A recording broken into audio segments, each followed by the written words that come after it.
So there are a few things that I want to talk about today.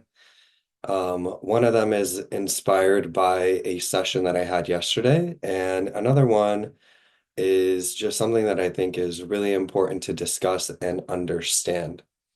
So the first thing I want to talk about is this idea or this notion that your trauma is a gift. And I understand when people are saying this, what they mean, in the sense that when you go through a lot of challenges in life, it really develops your ability to be resilient. You learn a lot from the experiences you've gone through when you choose to grow from them. And I understand that, but at the same time, I think it's really, really important, and it coincides with today's topic regarding emotional availability. It's really important to realize that foundationally, you deserved to have experiences where you were respected, loved, and treated properly, where there were healthy boundaries, your privacy was respected, and you deserved to feel safe and be in safe environments growing up. Um, and so I say this because, again, I understand what people are trying to say kind of when they say your trauma is a gift. Um, and I think really what is the gift in that is when you decide to no longer allow your trauma to define you, when you grow as an individual. So you give yourself that gift. But the reality is I don't think anybody, if they had the choice, would choose to have traumatic experiences over stable experiences, right? If we had the choice, we would obviously choose stability. And so I say this just because I know there are people that are struggling with their past. And then when they hear somebody say, like, your trauma is a gift, they could be looking at these instances where people have disrespected them or treated them bad or, done terrible things to them and then try and think, like, how is that a gift? It wasn't. It's not a gift. And you didn't deserve that. And you don't have to allow those experiences to define you, but we don't have to, at the same time, avoid the reality that, you experienced something that was unfair, that you didn't deserve. There are situations where we are a victim, but we have the choice as to whether or not we're going to remain a victim. We have the choice as to whether or not we're going to allow our past experiences to continue to define us. And you can rewrite your story at any time. And when it comes to negative experiences, the truth that needs to come into play is that you didn't deserve those things. So, for instance, in my becoming emotionally available nighttime recording, I have statements like, I'm beginning to realize that I always deserved to have an emotionally available mother or father. I'm beginning to realize that I always deserved to feel safe in my environments growing up. That is giving your foundational experiences the proper meaning. In my opinion, we can't change the past, and that's okay. But as adults, we can look back and we can see what we deserved. And the key is to bring that adult conscious meaning down into our psyche, down into the deepest parts of our identity, and to resolve those experiences by giving them the proper meaning, by defining, hey, you deserve to have your body respected growing up. You deserve to feel safe in environments growing up. You deserved to have people that loved you and supported you. You deserved to feel safe enough to process your emotions.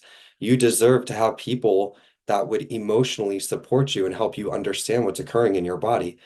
You can give yourself that new meaning. So you don't have to allow your trauma to define you. You can, again, rewrite your story at any time. But at the same time, we don't have to sit here and act like that was a gift. It wasn't a gift. And the reality is, you could have developed that same level of resilience just going through life, even if you had a stable environment growing up. So I think when people say your trauma is a gift, they're saying that as a coping mechanism, but it's very inconsiderate and it's a bit ignorant towards people that can't rationalize how somebody disrespecting their body, for instance, could be a gift. And so I just want to say that, okay? We all have different ways of handling life and coping with life, but I think a really important thing, especially when it comes to emotional availability, is to validate ourselves, to validate our emotions, to look at experiences that hurt us and say, yeah, that hurt me. And I acknowledge that, and I don't have to run from it anymore because I can overcome this. I can create a new story for myself. I can redefine myself. And while I'm doing that, I don't have to run or hide from any of my emotions. I don't have to run or hide from any truths. I don't have to avoid anything. That to me is true power. Okay. Now, today I want to talk about emotional availability and why emotional availability is so important. On my channel, I've said your romantic relationship is the physical externalized manifestation or representation of the relationship you have with yourself. And so, emotional availability means that you develop a relationship with yourself where you're able to recognize your emotions, you're able to see how other people's actions have impacted you, and you're able to validate those emotions and allow yourself to be sad or upset or angry or happy, whatever emotion it is. You create the space within yourself to process your emotions. And I think that really starts from a belief standpoint. When people have a hard time with emotional availability, generally they come from an environment where they were conditioned to suppress their emotions, where they grew up around people that didn't care about how they felt. They grew up around people that didn't take the time to understand them. They grew up around people that judged them for their emotions. And so over time, they learned to disconnect from their emotions. And so I think when I'm talking about creating a space within yourself where you can process your emotions, that really starts from a belief standpoint. And I think there's two components of this to it, which is establishing beliefs for your nervous system. So my nervous system is beginning to feel safe with allowing me to process my emotions. My nervous system is learning how to process my emotions in a regulated way. My nervous system is starting to feel comfortable with my emotions. My nervous system is starting to recognize that my emotions are okay. My nervous system is starting to recognize that I'm in an environment where I feel safe enough to process my emotions. That's one component, but another component would be the beliefs regarding your emotions. I'm beginning to realize that my emotions are valid. I'm beginning to create a space where I can process my emotions. I'm beginning to validate my emotions in each experience. I'm starting to learn how to process my emotions in a regulated way. So essentially, you need to create an identity that allows for you to really be in tune with your body and what you're feeling. This is really important in relationships. Okay. And when you're getting into dynamics with other people, the first thing that I want to say, actually, before I get into you, when you're going out into the world and you're meeting people, if you see somebody struggles with alcoholism, drug abuse, whether that's recreational, whatever it may be, immediately, in my opinion, you can say that that person is emotionally unavailable. And the reason why I say that is because they have cultivated a space where they're suppressing their emotions, and their nervous system has adapted by establishing habits to regulate itself with instead of being able to process what somebody is actually feeling. Why is this an issue? Why do we need to be with people that are emotionally available? The reason why it's an issue is because if somebody is not able to be aware of their own emotions, if they're avoiding how they're feeling, then they're never going to know how their actions are impacting you or the emotions that you're feeling because they're so disconnected from themselves. And when you're going into relationships, for instance, yesterday I did a video where I talked about actions speak louder than words. It's very, very, very important for you as an individual, whether you're a male or a female, to have grounded beliefs surrounding emotional availability, healthy relationships, boundaries, men and women, commitment, and the treatment you deserve. The reason why is because if somebody is emotionally unavailable, that is going to show up in very subtle ways. They're going to dismiss your emotions in small moments. They're not going to be able to consistently reciprocate love and warmth. You're going to find that as your dynamic evolves, there's little moments where somebody disrespects you or they do something and they're not considerate of your emotions. This is very important for you to notice because if somebody is emotionally unavailable, okay, again, emotional availability means they're in tune with their emotions. And when you're in a relationship, there's quite a few emotions that evolve, right? There's emotionality in terms of warmth, connection, love, right?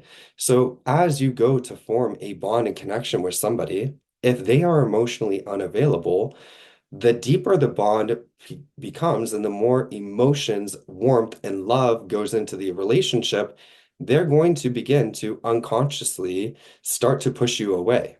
And again, this starts to show up in very subtle little ways where they make little digs, little comments. They don't consider your feelings. And if you ignore this, it's going to get worse. Okay. This is why having a solid belief system and establishing a healthy relationship with your emotions is important because in those moments, you're going to realize, wait, this person just did something that hurt me and now they're dismissing my emotions. What beliefs do I hold about men or women, the treatment that I deserve, relationships, and emotional availability? Instead of ignoring it, you're going to be able to see what's going on and make the proper adjustments, which would be that's unacceptable. You don't get to dismiss my emotions. You don't get to invalidate my experiences. And if you're really going to be this way, you're probably not in a position right now to be in a relationship. This is very important because people can grow and change. And when you are able to assert yourself and really see what's going on and make the proper adjustments, you do not play into this person's pattern. There's now consequences to their emotional unavailability, and you give them the opportunity to actually begin to feel their emotions through the consequences or the potential loss of you. In that, again, you give them the actual ability to grow and change. Because if they respect you and they love you enough and they're just playing an unconscious pattern that is coming from childhood or whatever experiences they've gone through, as you remain firm in knowing what you deserve, they're really not going to be able to argue with you because you're not doing anything wrong. They should come to the realization that, hey, wait, that was actually wrong. Wow, I'm sad now. Like, I don't want to lose this person. And in that, you give them the opportunity to begin to get in touch with their emotions and take the proper ownership and accountability so they can show up for you properly.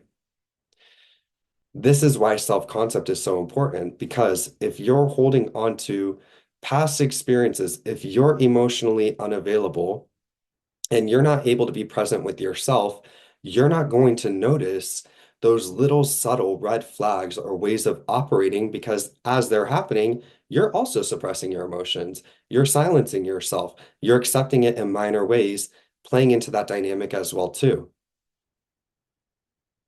And the reality is you deserve to be in relationships with people where they take you into consideration with everything they're doing. They're thinking about what they're doing and how it may impact you. But again, these things are not very overt at the beginning. You're not going to meet somebody and they're like, hey, nice to meet you. I'm emotionally unavailable. Okay, some people might actually be that overt, and I've heard that before. Okay. But usually this begins to show up in very, very subtle ways and little comments and little arguments. And if you look close enough at what's going on, you're going to see this person is dismissing your emotions, they're disrespecting you, and they're not aware of how their actions are impacting you. And once you see something like that, you need to make the proper adjustments because you deserve somebody that takes those things into consideration.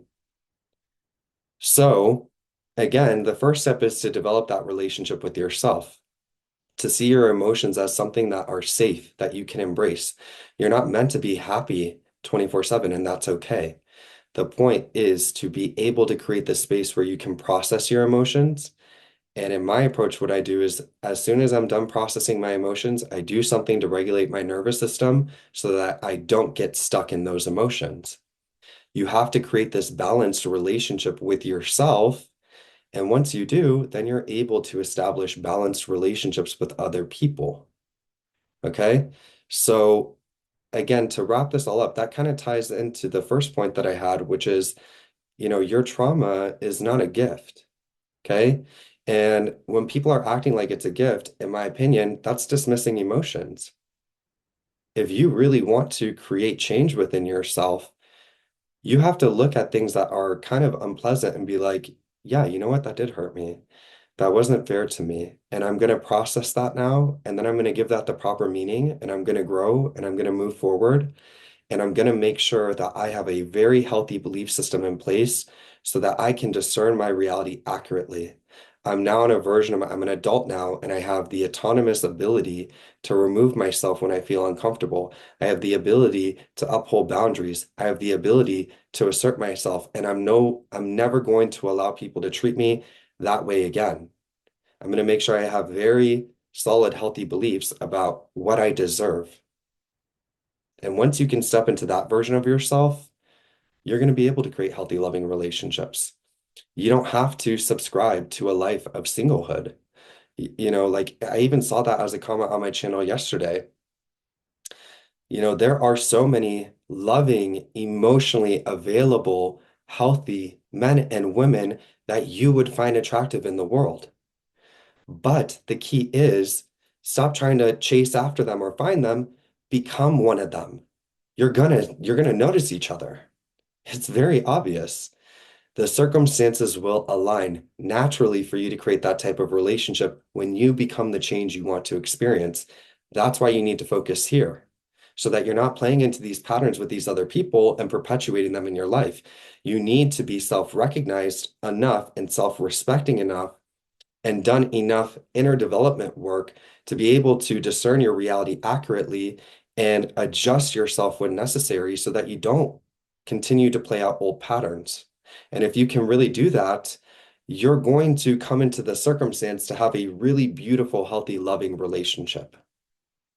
And that's why I've been making so much content lately about you don't have to settle. You don't even need dating apps. Can you use them if you want to? Sure. If you want to build up your confidence and go on there and be like, oh my God, all these hot guys and girls are matching with me, do whatever you need to do to build up your beliefs, right? If you're taking on beliefs like I have so many options, then that could be one way that you build up evidence. Is it necessary? No. Do you have to settle? No. Are all men crap? No. Are all women crap? No. Is commitment something very difficult for you to create? No.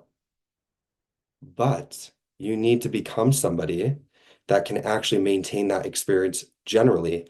And then when you do, when you actually become that person, you're going to see very clearly when people approach you that are not able to show up for you that way, and you're not going to play into it, which is what allows for you to actually create the relationships that you desire because you don't get stuck in these toxic cycles with people that are wasting your time.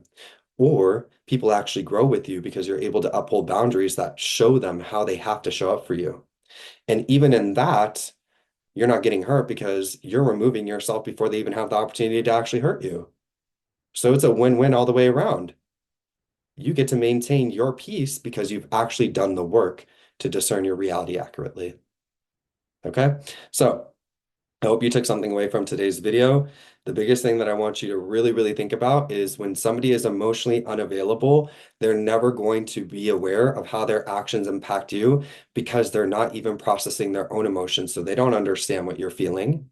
Is that fair to you? No. And most likely that occurred because they grew up in an environment where their emotions weren't validated and they had to suppress them, which is very sad, but it's not your responsibility to fix people. Actually, I have one more point to make, okay? When you're going out into the world and you're discerning who you're going to entertain, I've said in my content, especially in my workshops, I've said you need to discern what you're willing to persist through. And I think this is one really, really important point when you're thinking about who you're entertaining. So there are two kind of people in the world, not just two, but I'm going to summarize them into two.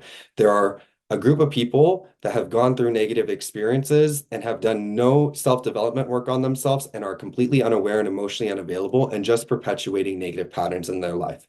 Then there are other people that have gone through negative experiences, are working on their nervous system, adjusting their beliefs, they're aware of their patterns, and they're making a consistent effort to grow and be better as a human being. Okay. Nobody here is ever going to be perfect. Even with the amount of self-development work on myself, I would never claim to be perfect. If somebody tells you they are a completely healed, perfect individual, run for the hills. Okay. Because nobody's ever going to be perfect. But when you're thinking about what you're willing to persist through, okay, if somebody is so wrapped up in their negative, toxic cycles and they're not even doing any sort of self-awareness, development work on themselves, and they're so emotionally unavailable that they can't even comprehend what they're doing or why they're doing it, is that worth persisting through? Or do you deserve to be with somebody that is putting in the mental effort to adjust themselves? They're aware of the things that they've gone through in life and how they've impacted them, and they're regulating their nervous system. They're working on their beliefs. They're striving to be emotionally available. They might make mistakes, but they have the self-awareness to take ownership and accountability, and they understand what's going on.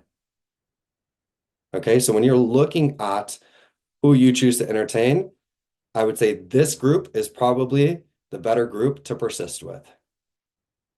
Okay, that's just my opinion. So, anyways, I hope you took something from today's video. I love you all so much. I'll see you later, wherever you are in the world. Again, I appreciate all your guys' really sweet comments. I've gotten messages from people that say they read the comments on my channel and it inspires them and makes them feel like they can actually grow and change. So there's a lot of people watching this content that aren't commenting, but the ones that are and are sharing their experiences, just know that you're impacting people because they're reading what you're going through and it's inspiring them and showing them that they can actually change as well. So thank you for those comments. I hope you all have a beautiful day or night wherever you are, and I'll see you later. Bye.